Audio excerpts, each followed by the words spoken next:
Hari gelap adalah fenomena alam misterius yang baru terjadi beberapa kali dalam sejarah. Ini bukan gerhana maupun peristiwa cuaca. Saat terjadi hari gelap, kondisi sekitar jadi mencekam. Penyebabnya masih belum diketahui. Tapi sebetulnya apa sih hari gelap ini? Kenapa kelihatan aneh banget? Kita cari tahu yuk. Mataharinya padam. Gimana nih?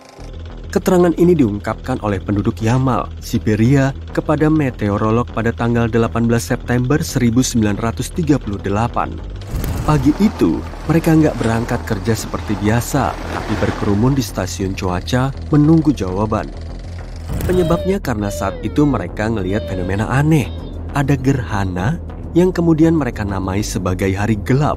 Tapi astronom dan meteorolog belum bisa ngejelasin kejadiannya. Seorang saksi mengatakan pukul 8.30 cahaya terlihat meredup dan warna awan berubah jadi coklat kekuningan dengan sedikit rona merah kecoklatan.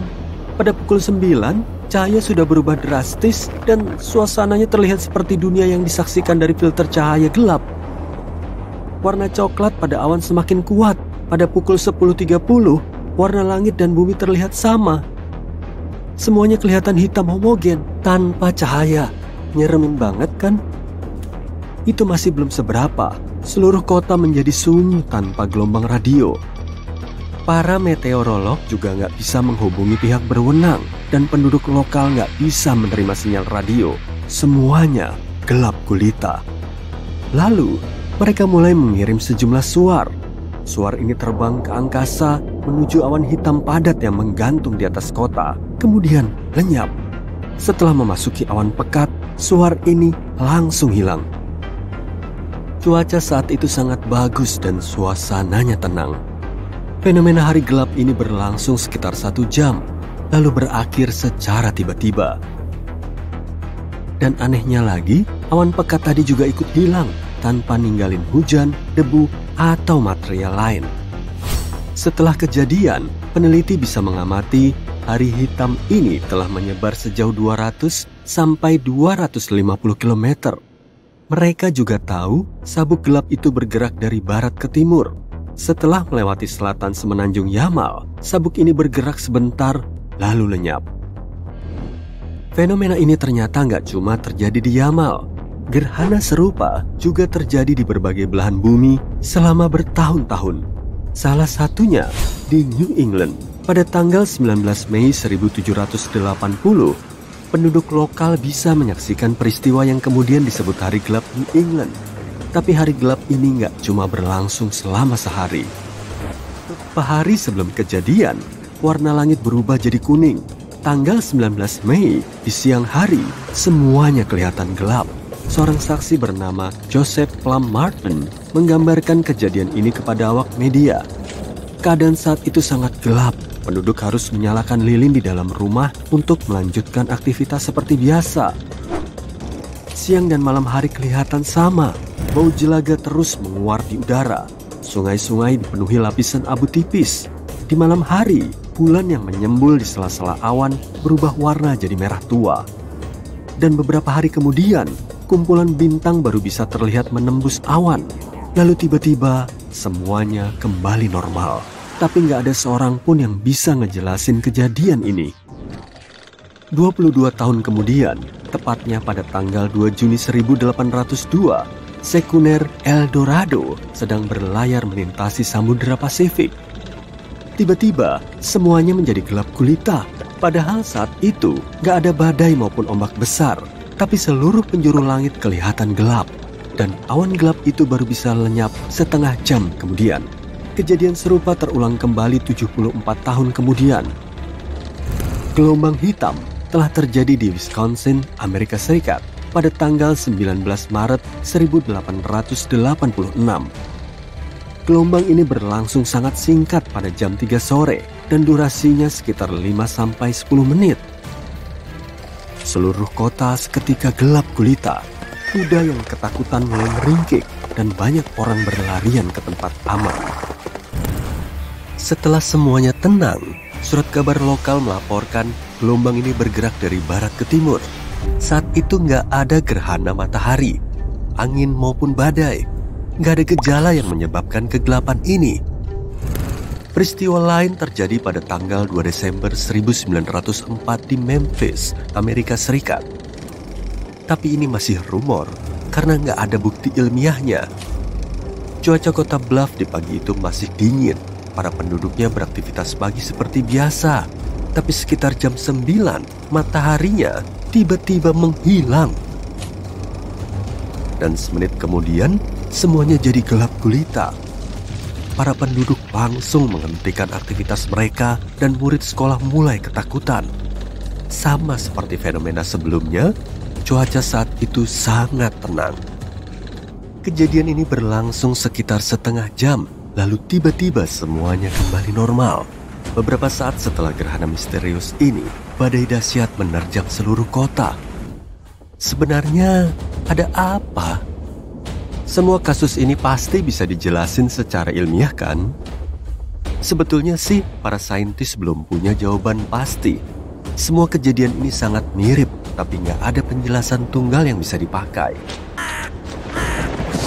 Teori pertama menyatakan mungkin itu cuma gerhana sebagian atau total, tapi nggak mungkin juga saat itu nggak ada gerhana. Kalaupun teori ini benar, sebelum ada gerhana, langit pasti meredup secara perlahan. Gerhana cuma berlangsung selama beberapa menit, gak sampai berjam-jam atau berhari-hari. Kejadian ini juga cuma terjadi dalam lingkup lokal, gak seperti gerhana yang bisa dilihat di berbagai tempat dalam satu waktu sekaligus. Mungkin ini termasuk fenomena astronomi lain. Sejumlah saintis memperkirakan selama hari gelap di Yamal, debu kosmik berjatuhan ke bumi. Tapi kemudian mereka tahu saat itu nggak ada objek astronomi yang mendekati planet kita. Terus apa dong? Mungkin ada kebakaran hutan. Saat hamparan hutan luas terbakar sekaligus, kolom udara bisa naik setinggi 4-6 km. Aliran udara ini membawa abu dan material lain ke tempat baru. Karena cuma diam di ketinggian, semua material ini akan menggumpal seperti awan hitam. Mungkin inilah yang pernah terjadi di New England. Saat itu, ada kebakaran hutan di Kanada, lalu menyebar dengan cepat ke Amerika Serikat bagian utara. Selain itu, langit berwarna kuning. Ada bau jelaga dan abu di atas air. Semuanya terdengar logis, tapi teori kebakaran ini cuma berlaku untuk peristiwa di New England. Gimana dengan kejadian lainnya? Di tengah Samudra Pasifik nggak mungkin ada kebakaran kan? Nah, para saintis nyoba ngejelasin peristiwa di Memphis dengan memakai teori badai tropis. Tapi awan hitamnya menyapu seluruh kota sebelum badai. Dan bentuk awan ini nggak seperti awan badai tropis karena kelihatan hitam kan? Sebetulnya ada apa sih? Para meteorolog menyebutnya sebagai penurunan transparansi atmosfer lokal. Dan gak seperti gerhana matahari, kondisi gelap ini lebih pekat. Awannya juga cuma menutupi area sempit. Transparansi atmosfer adalah kemungkinan awan untuk ditembus radiasi dan cahaya. Jadi intinya, ini adalah seberapa jelas kita bisa melihat objek yang jauh. Semua bisa menjadi gelap dan buram karena debu di udara, erupsi gunung berapi, kabut, dan sebagainya. Jadi, menurut teori ini, hari gelap hanyalah penurunan transparansi atmosfer ekstrim. Tapi masih kedengaran aneh kan?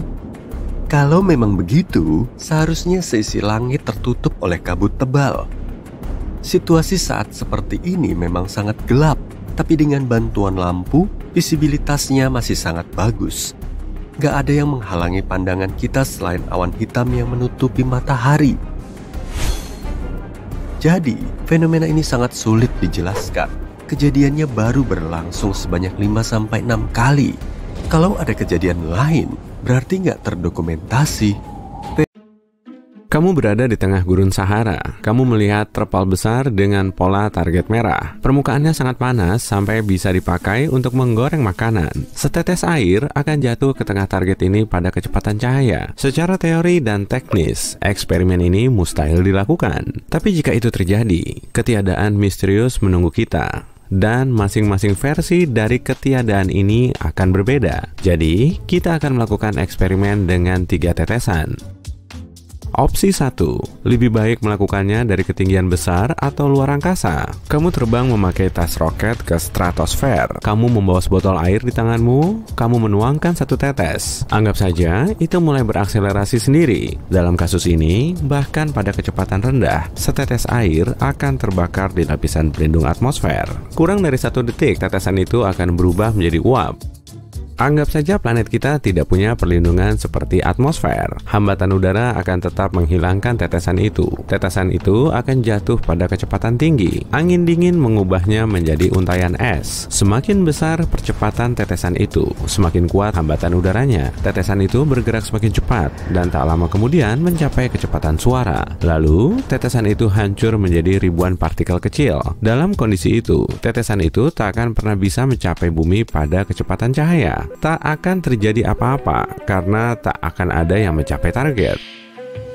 Upaya berikutnya dilakukan dengan mengubah tetesan. Oksigen, karbon dioksida, ozon, dan gas lain di atmosfer menghancurkan semua benda yang jatuh. Tapi bagaimana jika tetesan itu tidak menghadapi semua rintangan ini? Kamu mengubah struktur internal kimia air itu. Jadi, kamu memakai tas roketmu lagi dan mengambil sebotol air. Pada ketinggian orbit bumi, kamu membukanya dan menuangkan 1 tetes. Tetesan itu berakselerasi dan tidak ada hambatan. Tetesan itu melalui lapisan terpanas atmosfer, tapi tidak terbakar. Melalui suhu beku, tapi tidak membeku. Tetesan itu menuju ke daratan, mendekati kecepatan cahaya dan jatuh lagi, tapi tidak terjadi apa-apa. Tetesan itu memiliki kandungan partikel cahaya, foton. Hanya dalam kondisi seperti itulah, tetesan itu bisa mencapai kecepatan yang kita butuhkan. Tidak ada objek bermassa, entah itu mobil, rumah, daun, semut, rambut, pasir, atau molekul yang bisa mencapai kecepatan cahaya. Hanya partikel cahaya yang mampu karena tidak punya massa. Tetesan tak berwujud itu jatuh ke tengah target dan lagi tidak terjadi apa-apa. Opsi ketiga, ilmuwan menemukan cara untuk mempercepat tetesan sampai kecepatan yang diperlukan. Mereka juga harus mengubah komposisi molekuler air, membuatnya lebih tahan pada suhu tinggi dan rendah. Untuk membuat tetesan itu mencapai kecepatan cahaya tanpa ada kerusakan, kamu harus memasukkannya ke ruang hampa udara. Tidak ada hambatan udara, tidak ada lapisan pelindung atmosfer, hanya ada luar angkasa dan air. Untuk ini, ilmuwan harus membangun pipa panjang di tengah Sahara, di sekitar target yang sama. Orang-orang membuat pusat sains. Dari sini, pipanya harus menjulang ke atas. Tingginya kira-kira mencapai stasiun luar angkasa internasional. Berarti 408 km, yaitu sekitar tinggi 50 Gunung Everest. Kamu tidak bisa terhubung ke stasiun luar angkasa karena stasiun itu selalu bergerak. Stasiun itu mengelilingi bumi, menyelesaikan 1 revolusi dalam 90 menit. Itu sebabnya ahli astrofisika dan ahli teknik harus membangun stasiun kecil yang dirancang untuk 1 orang. Dan stasiun ini harus bergerak paralel pada 1 titik di daratan. Pipa vakum itu dibuat dari bahan anti karat padat agar tidak bisa hancur karena hujan dan suhu tinggi. Di dalam, itu adalah campuran dari titanium dan grafena, logam paling kuat di bumi. Pipa itu dibangun secara horizontal, lalu dengan bantuan beberapa helikopter dan kabel. Pipa itu diletakkan dalam posisi tegak lurus dan dipasang ke stasiun luar angkasa kecil. Pipa itu dilengkapi pompa kecil yang mengeluarkan udara dan menghalangi alirannya di dalam. Tetesan air itu tidak boleh menyentuh dinding, jadi ada lapisan pelat gravitasi khusus. Pelat itu menjauhkan air dari permukaan pipa menggunakan kekuatan magnet dan gelombang suara. Kamu memakai tas roket dan terbang ke stasiun dengan botol air yang di-upgrade dan kuat. Tanganmu gemetar karena antusias. Suara napasmu terdengar keras di pakaian luar angkasa. Kamu membuka botol itu, memiringkannya sedikit, dan menuangkan 1 tetes ke kotak khusus. Di dalam kotak itu, tetesan air diberi energi yang dibutuhkan untuk mencapai kecepatan cahaya. Sekarang, tetesan itu siap memulai perjalanan. Kamu melihat kotak itu, menutup mata, dan menekan tombol start. Tetesan itu masuk ke pipa pada kecepatan tinggi. Karena gelombang ledakan dahsyat, stasiun itu terlempar. Tetesan itu berakselerasi, dan pada titik ini, pipa yang terbuat dari logam terkuat di bumi mulai meleleh seperti es krim. Ada banyak energi di dalam air itu sekarang, sampai bisa mencukupi kebutuhan listrik kota kecil. Sekarang, tetesan itu sudah mencapai kecepatan cahaya, yaitu 300.000 km per detik. Pipa itu menjadi debu. Tidak penting apakah tetesan itu jatuh ke daratan atau tidak, karena tidak akan ada apa-apa. Serius, semua objek material, mobil, rumah, lapangan, laut, komputer, pesawat, kapal, bunga, pohon, mau diteruskan? Semua itu akan hilang. Benda tak berwujud seperti gas, udara, gelombang radio, radiasi elektromagnetik, miliaran terabyte informasi digital, semua ini juga akan hilang. Kamu dalam masalah. Suara apapun, teriakan, musik, dering telepon akan mustahil terbentuk dan terdengar. Cahaya akan hilang, lalu akan ada kegelapan. Tapi ayo kita mundurkan waktu dan lihat apa yang sebenarnya terjadi sekarang. Tapi itu tidak bisa karena waktu juga tidak ada. Bayangkan, waktu sebagai sungai deras yang mengalir cepat ke satu arah. Lalu, sungai ini jatuh ke lubang tak berujung dan benar-benar hilang. Semua ini terjadi karena tetesan air jatuh ke planet kita pada kecepatan cahaya. Begitu mulai mendekati kecepatan yang dibutuhkan, tetesan itu kehilangan sifat airnya. Sekarang, tetesan itu adalah objek paling kuat dan paling berat di alam semesta. Energi yang berasal dari tetesan itu menghancurkan segalanya sejauh ratusan ribu kilometer. Beton, tanah, batu, dan sebagainya. Dan seterusnya, semuanya binasa. Pada detik pertama, semua itu pecah berkeping-keping. Lalu, pecahan ini hancur menjadi jutaan partikel yang lebih kecil lagi. Molekul itu terbakar. Bayangkan peta dunia dari kertas. Kalau kamu membasahinya dan merobeknya, itu akan menjadi potongan kertas basah. Kalau kamu membakarnya, bagian peta itu akan berubah menjadi abu, dan bagian lain akan terbang ke udara dalam bentuk asap. Peta itu akan terus ada, tapi tak akan pernah terlihat sama. Tapi jika kamu menghancurkan molekul peta, bisa dikatakan peta itu tidak pernah ada, tidak ada jejak keberadaan. Hal sama terjadi pada planet kita. Energi dari tetesan air membuat bumi tak pernah ada di antariksa. Sekarang, tetesan itu melampaui kecepatan cahaya. Lubang hitam mulai terbentuk, itu meluas dan mengisap semua puing luar angkasa. Lalu bulan, tak lama kemudian, lubang hitam itu akan mengisap Mars dan seluruh planet di tata surya kita. Lubang hitam itu meluas dan gaya gravitasi di dalamnya bertambah besar. Bersama planet-planet ini, lubang hitam itu menyerap cahaya. Lubang hitam itu semakin mendekati matahari. Bintang kita terpecah menjadi garis cahaya seperti melewati parutan kosmis besar. Matahari meledak dan memuntahkan jumlah energi yang sangat besar. Konon, lubang hitam muncul setelah ledakan bintang. Sekarang, semua energi matahari diserap oleh lubang hitam kita. Semuanya menjadi gelap gulita. Cahaya dari bintang yang jauh langsung jatuh ke dalam ketak terbatasan supermasif. Meteorit yang terbang dalam radius ratusan ribu kilometer juga dilahap lubang hitam. Ada banyak lubang hitam di luar angkasa, tapi hanya satu yang dibuat oleh tetesan kecil air. Semakin tinggi kecepatan sebuah objek, semakin berat objek itu. Massa adalah jumlah energi yang dimiliki objek itu. Saat molekul air mencapai kecepatan cahaya, massanya mulai bertambah. Dan tidak ada batasan untuk ini. Ini menjadi tak terhingga. Massa tak terhingga membentuk lubang hitam. Itu mengisap semuanya, dan tidak ada yang tahu apa yang ada di dalam lubang hitam. Yang tersisa hanya kegelapan dan gaya gravitasi yang sangat besar. Jadi, sepertinya kita mungkin tidak seharusnya melakukan eksperimen ini. Bagaimana kalau kita membuat gunung berapi dari soda kue saja? Udara tiba-tiba jadi dingin. Suhu sekitar langsung ngedrop ke bawah 0 derajat Celcius. Tubuh seketika menggigil meski salju nggak terlihat turun. Embun beku muncul di tanah, rumput, dan pepohonan. Es segera mencair, memenuhi cekungan dan membentuk perairan. Orang-orang yang masih kedinginan mulai mendongakkan kepala ke angkasa. Mereka mau mastiin kalau ukuran matahari memang 2 kali lebih kecil dari biasanya. Sang surya jadi kelihatan mirip bintik kecil di kejauhan yang gak bisa menghangatkan bumi. Parahnya lagi, batuan besar dari langit terus melesat ke orang-orang yang ketakutan ini. Tabrakan dengan benda langit sebesar itu pasti akan merusak bumi. Oke, sekarang kita balik ke kenyataan ya. Bumi menempati posisi yang pas di tata surya kita. Jaraknya gak terlalu dekat maupun terlalu jauh dari matahari, sehingga suhunya bisa ditoleransi dan nyaman bagi kita. Planet kedua dari matahari yaitu Venus. Para saintis sering menyebutnya sebagai kembaran jahat bumi karena suhunya sangat panas dan gak memungkinkan adanya kehidupan. Di atmosfernya terdapat awan tebal yang menghasilkan hujan asam, dan gas rumah kaca membuat suhu di permukaan Venus semakin ngebul. Tapi meskipun Venus sedikit lebih ramah dari itu, kita tetap gak akan bisa tinggal di situ karena jaraknya terlalu dekat dengan matahari. Kalaupun ada air yang berbentuk cair, pasti akan langsung menguap dan menutup kemungkinan adanya kehidupan. Sedangkan Mars yang posisinya setelah bumi agak terlalu jauh dari matahari, sehingga lebih dingin dan terpencil. Suhu di permukaannya nggak cukup hangat untuk membuat airnya tetap cair dalam waktu lama. Apalagi si planet merah nggak punya atmosfer. Padahal elemen inilah yang bikin udara di bumi bisa dihirup. Jadi, kalau jarak bumi ke matahari mengalami perubahan, suhunya juga akan berubah. Tapi selisih ratusan kilometer masih belum kerasa bedanya sih. Lagi pula, jarak perputaran bumi ke matahari nggak selalu sama, kadang lebih dekat dan kadang lebih jauh. Agar efeknya bisa kerasa, jaraknya harus berubah jutaan kilometer. Kayak kejadian di awal video tadi, matahari akan kelihatan jauh lebih kecil dan jaraknya makin jauh. Suhunya mungkin nggak akan langsung turun karena masih ada cadangan panas. Tapi saat cuacanya makin dingin, laut akan diselimuti es dan permukaannya terus menyusut.